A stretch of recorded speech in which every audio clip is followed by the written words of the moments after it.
Unanimous, Unanimous. not anonymous. Unanimous. An Uh, unanimous agreement. and agreements with that. So Mm-hmm. let's end the show with this tonight. This is the timeless, tested, and true segment. That's the second version of this, second week in a row.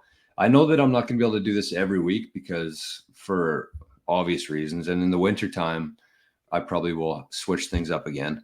But for now, I'm really interested in looking at old golf tips, like timeless golf tips, and trying them out, changing them. If they work, I'm going to talk about them, and that's why this is called timeless, tested, and true.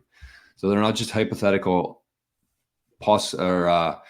scenarios. They're actually things that I put into practice and that worked. So I did it this week. I found this video of one of our favorite guys, I think, of all time, Lee Trevino. I don't know if you guys watch this or not, but Lee's one of the greatest teachers I think are not very, very underappreciated in the game of golf. Unreal, just Um, talker. he's a talker. So I'm not even going to really try to explain it. I'll kind of talk about how I implement it into my game after.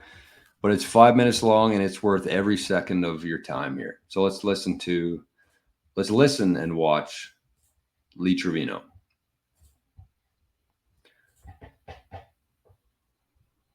You have to understand that your arms are only so long.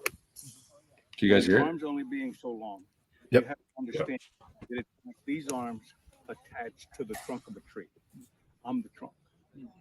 These arms are swinging. Okay, wherever that ball is, it influences the strike on this ball, whether it's solid or not. Chances are, if the ball is too far forward, the the limbs on the trunk, because the trunk's not moving, the trunk is turning. So the limbs are actually coming up. You understand? They're coming up before they come in contact with this golf ball. And when they come up, they're hitting the ball low on the club. You're either hitting the ball left. Some good players are hitting the ball also to the left, but you tend to hit the ball lower also. Because you're catching it thin. Because you're catching it thin. So if you're on the driving range and practicing, the thing that you want to do is you want to go ahead. Don't change the swing. The biggest mistake that people make when they practice is they know exactly what they did wrong. Baloney.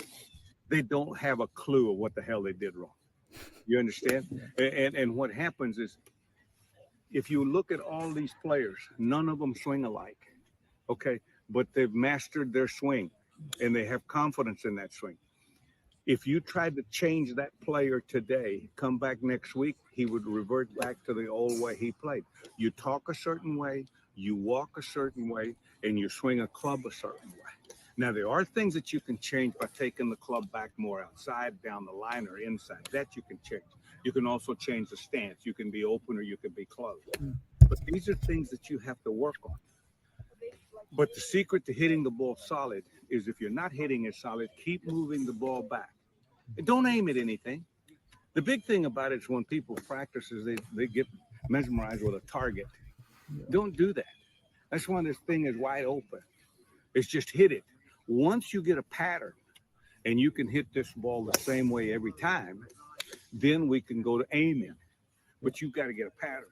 So if you get the ball too far forward, see, and the limbs come up, this is what happens to you. See, now the farther you move this ball back, now I'll move it back just a tiny bit, and with the same swing, okay, came up a little bit.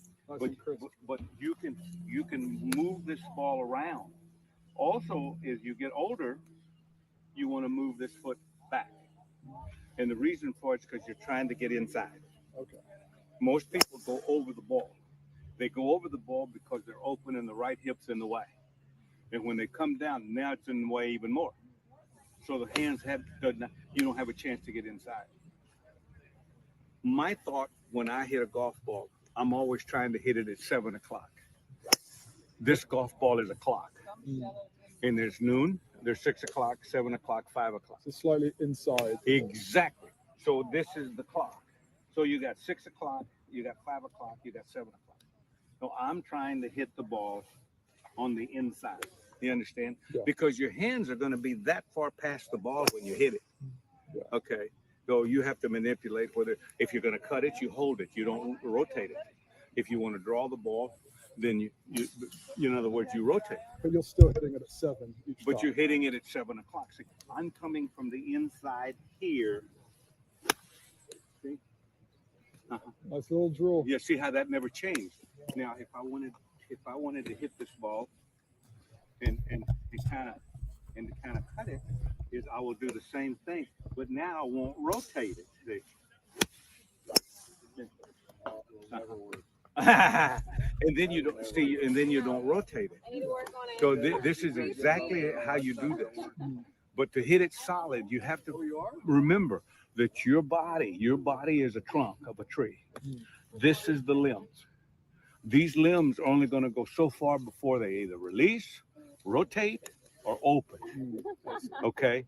And the ball will tell you what it's doing. The ball will tell you. If the ball's going too low and you're not hitting it solid, chances are 99% of the time it's too far forward. You need to move the ball back in your stance a little bit. And people don't move the ball back in their stance. It's simply because it makes them think that they're aiming way right at target. And that's what happens. See, you can aim at this target with the ball forward and it looks pretty good, right? But now if I get you here, now this club looks like it's aiming there. Absolutely. But you know what happens? It'll square up when you turn. You see what I'm saying? squares When up. you turn, it closes up because the limbs have to come around the trunk. Absolutely. Do you understand? Yeah, that's great advice, Lee. Yeah, Thank you. I Yeah, appreciate it. that's exactly what happened. Do you know, like, was he just on the range and some guy came up to him and asked him? Like, that's what it kind of seems like, hey? It's definitely filmed with a cell phone. Yeah.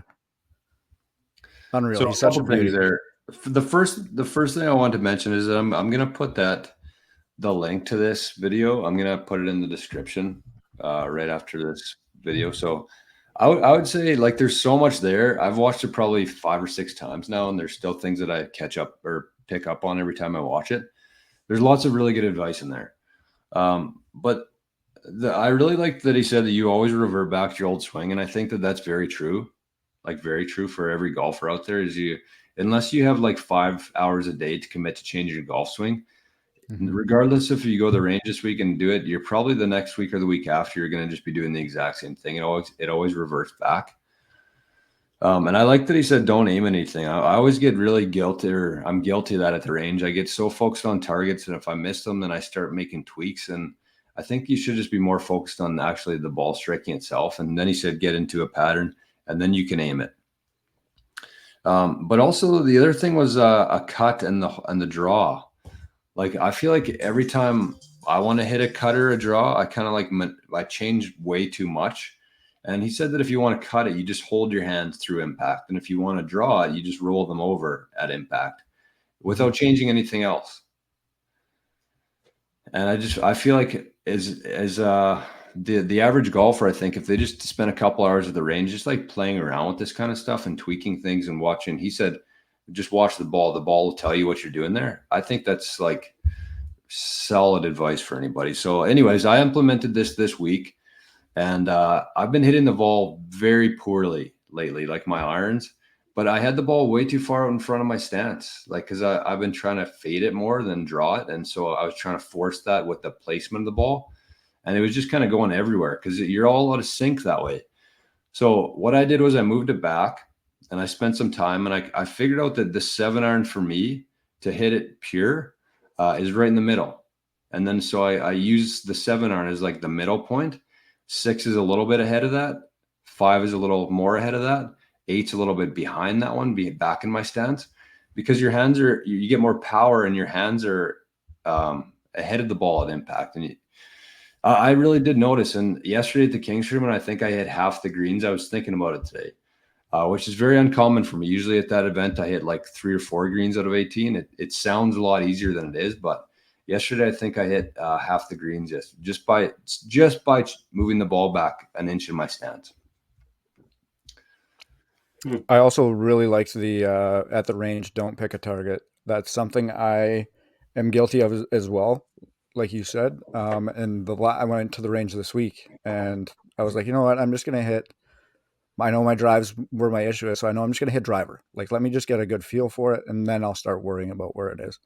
So like it's less frustrating that way, because get yourself in the rhythm, get yourself, you're swinging correctly, not just getting pissed off after every shot because you're not hitting it. And going into it, you're not going to be hitting it to the target you're wanting to.